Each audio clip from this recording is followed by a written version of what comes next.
Youth, my name is Jess, if we haven't met before, or if you've been listening to me on those audios for the past couple of weeks and you've been wondering who's talking to you, it's me. Nice to meet you kind of virtually if we haven't met, and I hope we get to meet in person soon. I'm very, very excited about this week because we are starting a brand new series called Resurrection Life. Now, we decided to call it Resurrection Life because, as you know, last week was Easter, and at Easter we celebrate Jesus being raised from the dead and resurrecting back to life. Now, when Jesus was resurrected, he brought with him, he didn't just kind of come back to life and was like, hiya, I'm here. He brought with him like hope, and I think that is such an important thing for us to find in this time, hope. Because in this time it can feel really lonely, it can feel really off-putting and just really unsettling, but actually as Christians, and actually just as humans, we want to be able to find a hope in this really scary time. So we are going to be going through a 4-week series about resurrection life and the kind of hopes and the dreams that we might have let die over the weeks, or over the past months or years even, that actually we can say, Jesus, I want you to resurrect these hopes and dreams, I want you to bring them back to life. Now later on in the video we are going to go to Jazz. Now Jazz has not only filmed a talk for us, she's filmed a talk from Kenya. Jazz is in Kenya and she's decided to give up some of her time and film a talk. So thank you so much, Jazz, for that.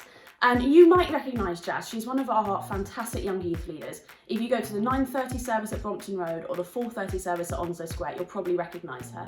I just wanted to say hi and that we are all still praying for you, and we hope you're doing well, and that we hope that you're getting on with kind of schoolwork well, and that you're getting on with your family members and they're not driving you too crazy at the moment. And I just want to say that if you want kind of prayer for anything, or you just want someone to talk to, then DM us on our DM us. Wow, I feel like a grandma. Send us a message. We'll go with that. Send us a message on Instagram at HTB Youth, or get your parent or carer to email youth@htb.org. Now we're going to head over to Jazz now and hear what she has to say about dreams. Hi younger youth, my name is Jazz and it's great to be with you. For those of you that do know me, hi. For those of you that don't, like I said, my name's Jazz and I'm one of the youth team volunteers with Young Youth, and I miss you guys all so, so much. But as we talk about dreams today and we kick off a new series, I thought I'd share a bit with you guys about my dreams, because I love dreams. I'm always dreaming, both when I'm asleep, which is the normal time, but also when I'm awake. I fully I'm that person who has all these crazy ideas and a massive imagination, and I love seeing things that I've thought about or worked towards come true. But I also sometimes struggle with things when they don't work out. So I'm going to share a little bit about that. So starting with what are my dreams? I sat down and I thought about this, and I broadly categorised them into 3. So my first dream that I think about a lot is my career, what I want to do in the future. So I want to be a doctor, and that's a dream that I've had for a really long time. When I imagine my future, it's me practicing medicine in a hospital, wearing scrubs, doing all the fun stuff. So that's probably my first dream. My second dream, something I think about a lot, is the kind of person I am and the kind of person I'm becoming.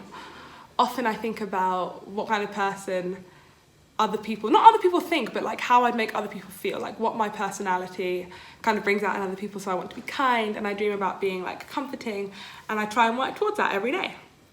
And thirdly, another dream of mine is for my friends and family. So I love my friends and I love my family. Even though sometimes they can both be a bit tricky, I love them still. And I think about the fact that I'm only 21 years old and I definitely haven't met all the friends I'm ever going to have. And so I dream about the kind of people that I'm going to meet.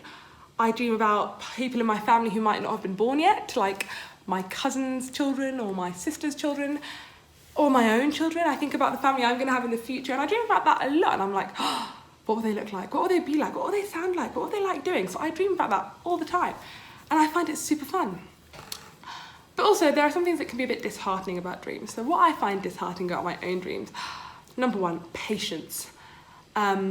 I think sometimes when we're thinking of lots and lots of stuff that's happening in the future, it could be really annoying to just be where we are now and not have a lot of those things and be like, oh, I need to wait, I need to work, I need to pray about these things for them to happen. So that's probably something I find disheartening about my dreams, that they're so great, but they're not here right this second. Sometimes things don't always work out, and that can be really disheartening as well, because you had a really clear picture of what you thought was going to happen, and then it didn't. So for me, I thought I was going to be in med school by now, but I'm not.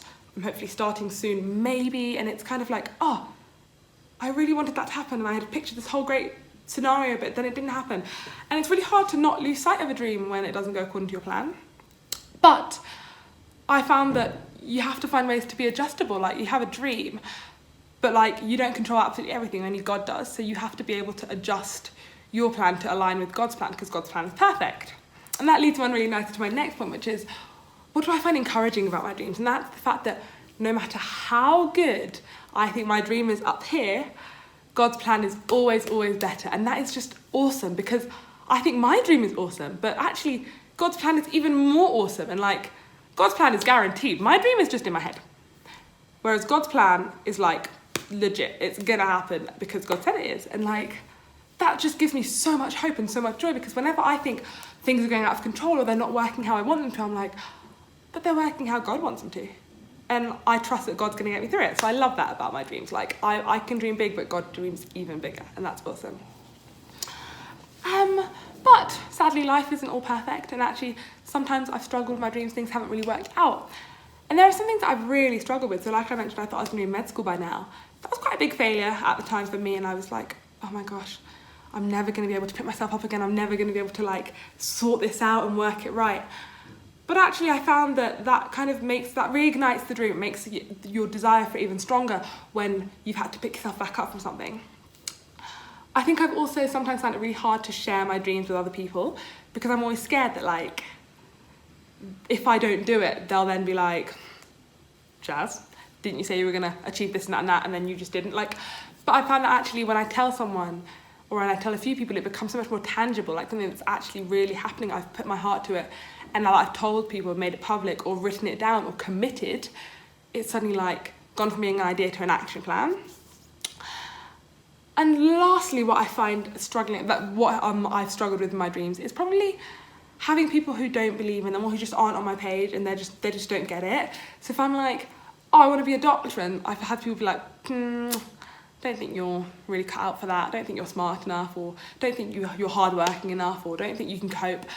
That's really disheartening, and I really struggle with that, because I'm like, well, if you don't see it and you like can actually like see me, I can't see myself. Okay, I can't see myself only in a mirror, but you can see lots of different aspects of me, and on the face value you don't think that that's going to happen. That's really disheartening. But I think it takes having 1, belief in yourself, 2, belief in God, and 3, belief in trustworthy people around you. So like, often you'll find that the people who don't support your dreams, they're not really for you, they're not really on your side, they don't really like want you to do your best. But finding people who do and asking them honestly, if you think that it's a good idea, they'll never hurt you, they'll just be really honest with love, as opposed to some people who just might want to deflate your dreams, like sticking a needle in a balloon for no reason. And given the current time that we're in, I think it would be really hard to lose sight of some of our dreams, because it just doesn't look like what we think it was meant to look like. Personally, how I'm keeping my dream alive in this moment is I'm doing what I can to work towards it in terms of my career, in things like my friends and family, and how I'm really excited, but I'm very excited to see which of the friends I have now stay forever. I'm definitely trying to keep in touch as much as I can. Like, I love catching up with my friends, it's incredible, and I'm trying to do that as much as I can. It's also really encouraging, and they encourage me, and they ask about how the future doctor stuff is going, so that's exciting. But the biggest thing that I'm doing that are keeping my dreams alive during this coronavirus time is definitely keeping my mind focused on all the positive stuff that's about to come, because I believe that there is so much goodness waiting for us at the end of this, and like, actually we're gonna have our lives changed by what we've learned in this time for the better. We're gonna learn way more about ourselves, we're gonna learn way more about our loved ones, we're gonna learn to appreciate all the little things, and I'm so excited for that. So in this time, I'm definitely keeping my mind on the joy that is coming. So that's just a bit about my dream. I encourage you guys, keep dreaming, dream big, dream hard, nothing can stop your dreams. You can do anything that you set your mind to, and more importantly, you can do anything with Christ, and actually your imagination is limitless. So dream big, go for your dreams, you'll never be disappointed, and you don't want to look back and have any regrets. So go for it, try whatever it is you want to try, and keep dreaming. All right, bye guys. Jazz, thank you so much for giving up some of your time to film that for us.